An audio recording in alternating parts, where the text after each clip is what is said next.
It's recording. Are you sure you want to do that? Yes, I'm sure. Are you sure you want, the beginning ramblings and such like that? Yes, I am sure. Okay. I am Lizzie Sunshine, and I am here with Jaiden Bluebird today. She has come forward and asked for me to record a session of them getting something off of their chest. Why have you come here specifically for a recording? I believe getting this off my chest will help with the issue, and recording it is a way to make it feel more real, I suppose. To make it feel like I'm not just saying it just to say it. Okay, those are perfectly valid reasons. And I cannot express enough how glad I am that you've come here today. Okay. Let's begin the session. Now, how long has this pressing issue, been bothering you for, Jaiden? About a few centuries now. A few centuries. Okay.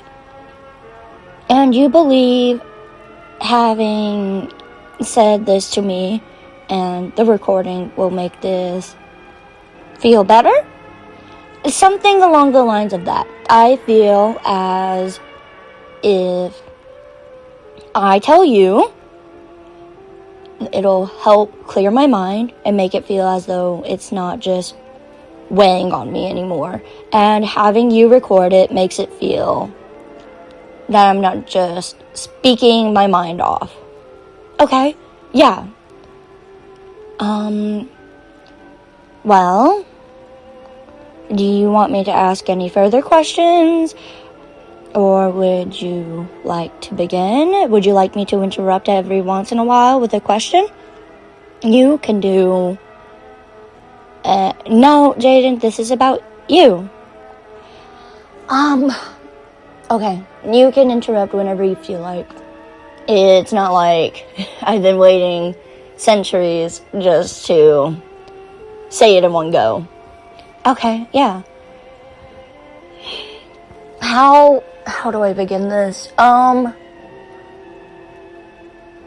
get these vivid nightmares frequently.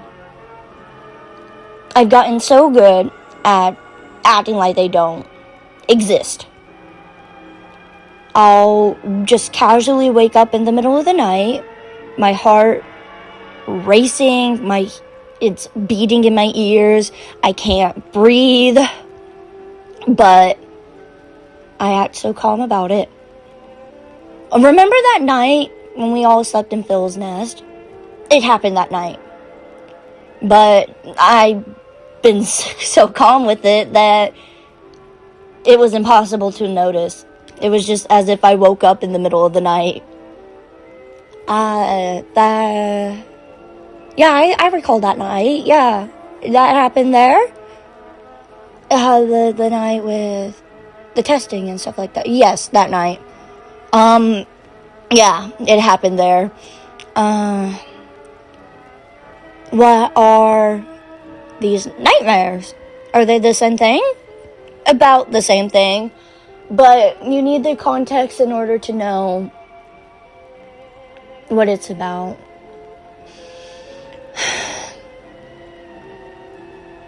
And Lizzie, I would just love to tell you, you are going to be the first person who's ever going to hear about this. I am honored. I can't expect anything less beautiful from someone who's been severely abused like you were. Thank you. God, this is nerve-wracking. I could imagine. It was a bit after I started my training to become a sergeant. Nowhere near being an actual sergeant yet, but I had been there for about a few months.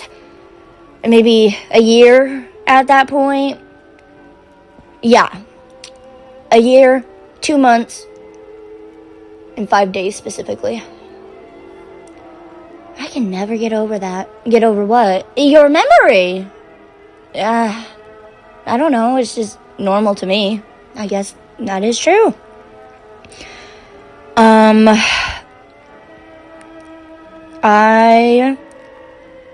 It had seemed like a normal day. I had gotten breakfast.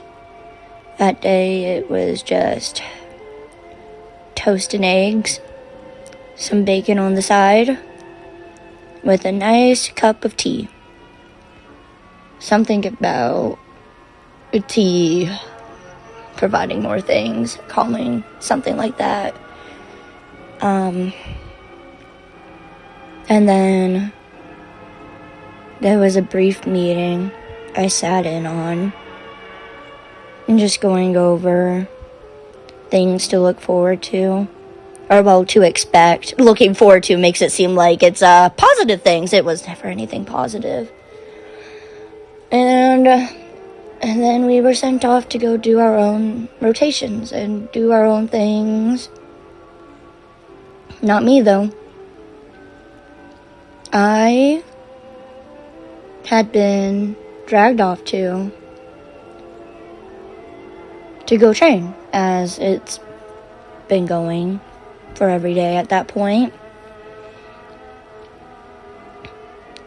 At this point, I was used to the training, or well, trying to settle in, as one could imagine, from going to living my everyday life in complete and utter peace to having it all flipped upside down.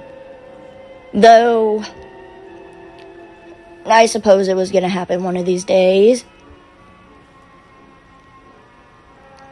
The room smelt as if it'd been recently cleaned. There was the scent of cleaning supplies, such as bleach, but also the cleaning alcohol, when you're using the wipes and things like that. So, which surprised me. They don't normally clean it all that often. But I got a hand put on my shoulder. He looked me in the eyes and told me, Jaiden, this day's going to be a little bit different. And I just nodded, because what else was I supposed to say? I couldn't have questioned him. I would have just gotten in trouble. They placed a sword in my hands and led me through another door. And he left. The door shut behind me, and then came in another person. A bit shorter than me, but more well-built. Sturdier. Short, curly hair. Eyes full of hope. Perseverance. And I knew what this would be at this point. I practically had gotten my arm chopped off by that point. How was your arm doing at that point? Oh, it was healing just fine. It's still sore, but they only gave me a few days to let it rest, even though it was almost cut off. But what can I say? I should be thankful for those few days.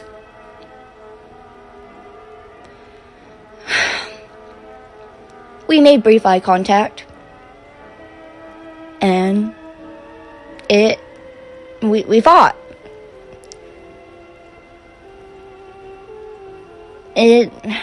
Nothing too different. Just this person had a bit more of a stronger grip on their sword.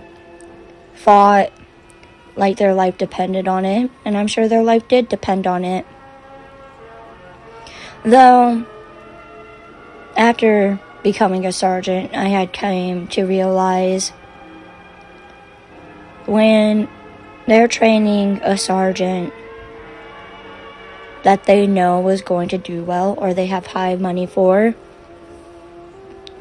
when they want them to learn how to kill somebody, and at first they'll use dummies or whatever, but they've got this program for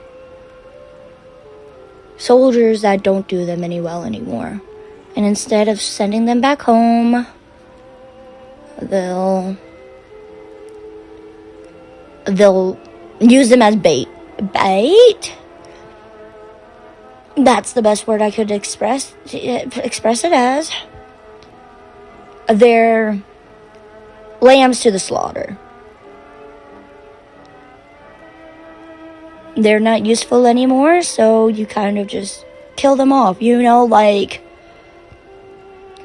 a dog with only one working foot. You put it out of its misery. Put it out.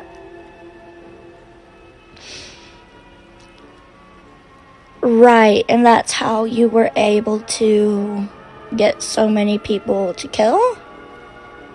Yes, you think anywhere else they would just normally let people die like that? No. But they had Cucurucho paid good money. He had promising words for me, and they knew I was a bluebird, they knew I was an Elytrian, they knew I was strong, they were aware of my memory, they had high hopes for me. And so I guess they said, all or nothing for this one. I feel so sorry for that person and every other person. I bet they didn't even know. Maybe they were told if they had survived the fight, they would be able to go back to their job. Maybe it was if they told... Maybe it was a scenario where they were told if they didn't win the fight, they would be sent back home. And everyone would be told what a horrible job they did. Little did they know they were expected to die that day. And hell, God knows what they would have done to the sergeant in training if they didn't win. Probably smashed their skull in to make sure there was no chance of survival. But it's safe to say, unfortunately, for the other person, I won. Because at that point, I knew the goal was to kill them. I wonder if any of them ever knew that they were going to die. I don't know. But I won.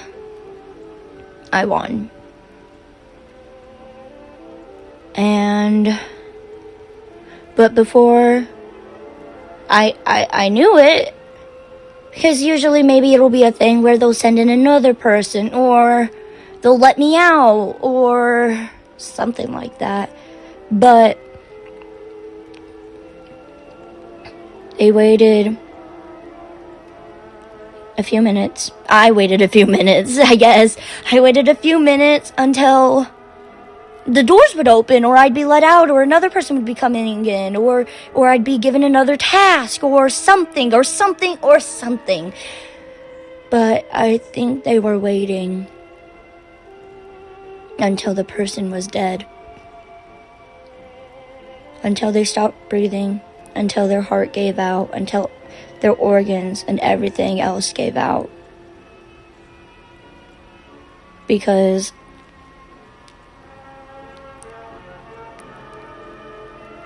when I bent down at some point to get a check on their pulse, I knew they were dead. So I kind of got up and I looked around, looking, maybe this was a challenge for me to find a switch to get out.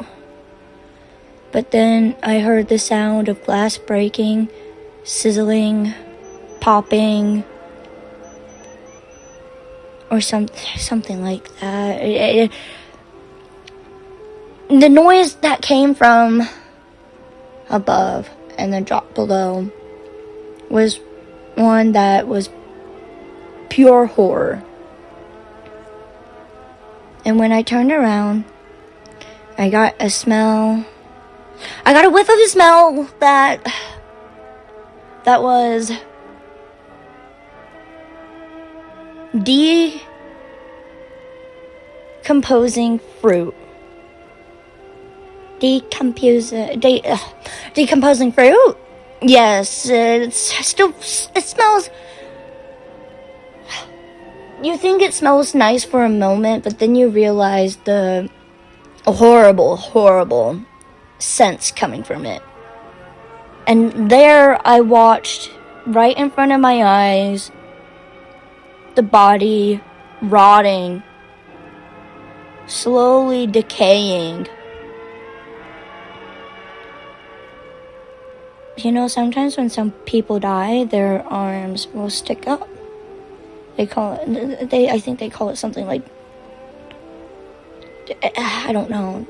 It looks like T-Rex arms or something like that. Rigor mortis? That's what it's called.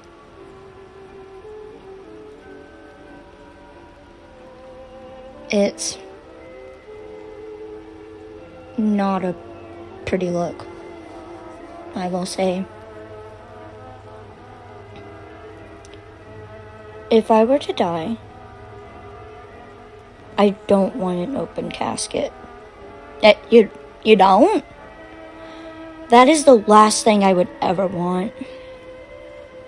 I don't know if it's a thing about the standards, about being dead and that being disgraceful, or if that's just a personal preference, but I just don't want people seeing me when I'm dead. I don't care what they do with me, with my body. I don't care if I'm used for science, if I'm put into a coffin and buried, or if I'm burnt to ashes. I don't care. I just don't want an open casket. That's the last thing I want. And yet, this person never got an open casket. I don't think they ever got used for science, or turned into ashes. Because suddenly, the speakers clicked to life. And they said, Jaiden Bluebird. And they waited. And I looked around. Are the doors going to open? But the body, it kept decomposing and rotting away. And I think they waited. I think they waited until a certain point, because they said, Jaiden Bluebird, you will eat that body. And I had to falter. And eat the body. Eat that body. You will be expected to eat that body, and you will not be let out until that body is gone. And I fumbled. I fumbled like an idiot, because I was an idiot back then. And I went, what do you mean, eat that body? That body's no good. It's rotting. There's not even a fire. You know, it's not good to eat raw meat. And they heard me, because I know they heard me, because the speakers clicked off after a moment. That was the end of the discussion. That was the end of the discussion. And I didn't know what to do with myself. With my arms still sore, and me looking down at my hands, I could see past my spread fingers that dead body. I wish I knew his name. I wish I knew their name. The body was done decomposing. And so I walked around, and I walked around, and I walked around, trying to find any way to get out. Maybe there was an emergency escape button or something like of the such, you know? It's not too crazy to think that. They have emergency exits for everything now. Which, it's a good thing. Don't get me wrong. It's a good thing to have emergency exits for everything. But There wasn't any. None that I could find, at least. And I was devastated. Not as devastated when Cucurucho stole me. No, that's the most devastated I'm ever going to be in life. Not even when I died. I had come to an odd sense of calm peace when I died, and I hope that person experienced the same peaceful bliss I experienced when I was dying. I would never know. And it's safe to say I am terribly regretful of what I did next. But it was the only way to get out, and I would not let myself become a failure by rotting away in that room. Because in my family, you try your damn hardest, no matter what it costs, to survive, to live, to make something out of yourself. And if they had found out that I had died after being given a task and not doing it, well, hey, they'd leave my body to the same thing as the one right in front of me. They wouldn't have done an open casket. They wouldn't have put me in a coffin. They wouldn't have put my body to science. They wouldn't have burned me to ashes. They wouldn't have made a show out of me. They would have been disappointed. Everyone would have been disappointed in me. And I can't handle disappointment, Lizzie. I can't. I just can't. It's the worst medicine it's the worst poison you could give to someone. Disappointment. That is my personal belief. Because at least you can be trained to swallow poison and survive afterwards. But no amount of training can make you survive disappointment. And God, you wouldn't believe how easy it was to just break one of the arms off. And that sound, and it smelled, and I ate, and I ate, and I ate. I wasn't even hungry. Made sure I got the tongue, the eyes, anything else I needed to eat. I left nothing. I guess this was supposed to be some sort of lesson that food is food. When you're dying out in the wilderness or during war, your body doesn't care what it eats as long as there's food. And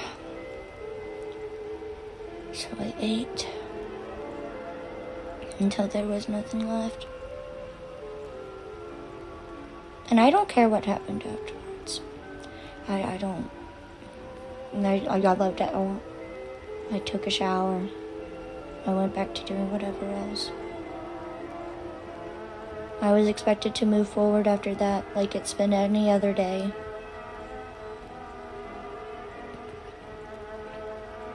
Now that's the context to the nightmares. Sometimes the nightmares will be that same day where I go through the whole same experience. Sometimes it's me eating them and they wake up and their other arm grips onto me, screaming in a rattling voice on it. How could you do this to me? How could you lay your teeth into me like this? And I don't say anything. I sometimes I try to explain myself, actually. I'm like, I'm sorry. I was told to. And they go, how could you do this to me? Some nights I don't say anything. Some nights I'm on the ship. It's a normal day. And then I turn around and they grab onto me. That decomposing body, that dead body grabs onto me and goes, you are a failure, Jaiden Bluebird. How could you do this to me? I had a family. How could you? I had a family that I was meant to make proud. And I tried to explain, I did too. I do too. I'm sorry. I'm sorry. Some nights,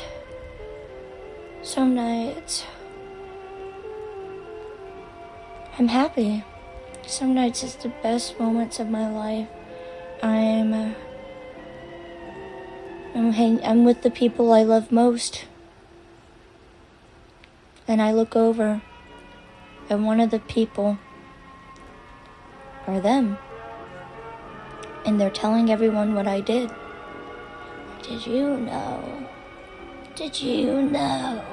Jaiden Bluebird ate me in all of my body? Did you know she did that?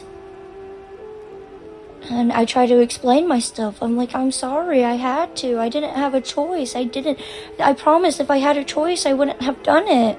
And they go, nobody cares about choices when it comes to life or death. And certainly you didn't, because you ate me. Yeah, I remember the way your talon scooped my eyes out. The way it clawed at my organs until I couldn't breathe anymore because you took my lungs. You took my lungs, Jaiden Bluebird. I go, I'm sorry, I didn't mean, I really truly didn't mean to. I am regretful, I promise. I go, you took my stomach, Jaiden Bluebird. Now I cannot eat anymore. Did you know my favorite meal was curry? Now I can't even eat it because you took my stomach, you took my esophagus, you took my tongue. And when I wake up, I'll just breathe. Sometimes I'll grab a glass of water and I'll go back to bed like it was nothing.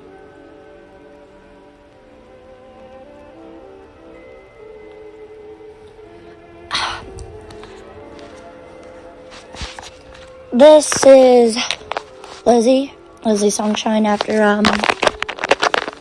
all of that.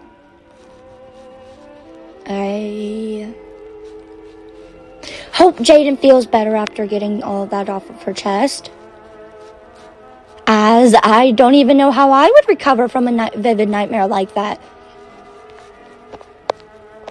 I honestly feel so bad for a lot of these people.